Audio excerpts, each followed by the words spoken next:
નિર્ણય લેવા દે ને, જો ભાજપ એટલી લોકપ્રિય હોય તો એમને હાર્દિકને લડવા દેવો જોઈએ અને જનતાના હાથમાં કમાન સોંપવી જોઈએ, જનતાનો નિર્ણય સર્વમાન્ય રાખવો જોઈએ.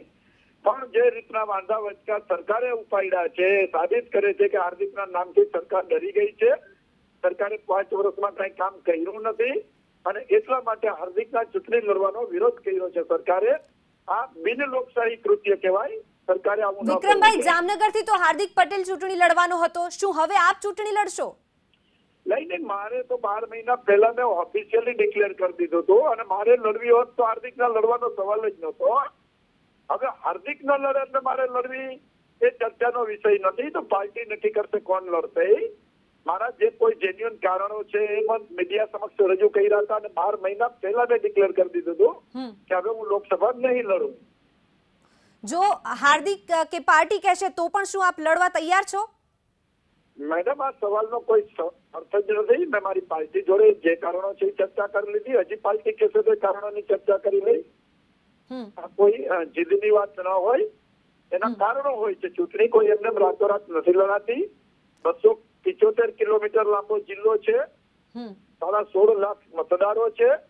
ચૂંટણી લડવા માટેનું એક પ્લાનિંગ હોય, એક આયોજન હોય અને ઘણા કારણો હોય. વિક્રમભાઈ, લલિતભાઈ કગથરા સાથે થોડી વાર પહેલા વાત થઈ તો તેમણે તો પહેલું નામ તમારું જ લીધું, એટલે તમારા નામ તરફ જ સંકેતો આપ્યા. તો લાગે છે કે પાર્ટીમાં હજી પણ એવી ઈચ્છા હશે કે આપ ચૂંટણી લડો? કોને આપે, કેને પૂછ્યું? લલિતભાઈ કગથરા અમારી સાથે જોડાયા હતા તો એમણે કહ્યું કે વિક્રમભાઈ માડમ અમારા મજબૂત દાવેદાર છે. મારા મિત્ર છે, મારા સાથી ધારાસભ્ય મિત્ર છે. એ એમની વાત એમને જે કઈ મૂકી હશે મને નથી ખબર. હું અત્યારે ગામડાઓના પ્રવાસમાં છું, ખંભાળિયાના. એમને જે કઈ કીધું હશે મને નથી ખબર, પણ મેં મારી વાત કરી છે અને મેં 12 મહિના પહેલા, 6 મહિના પહેલા, 2 મહિના પહેલા વારંવાર આ જાહેરાત કરી છે. આ કોઈ રાતોરાતનો નિર્ણય નથી. જાહેરાત એટલા માટે કે પાર્ટી પ્લાનિંગ કરી અને કોઈ પણ પ્લાનિંગથી લડાવી શકે.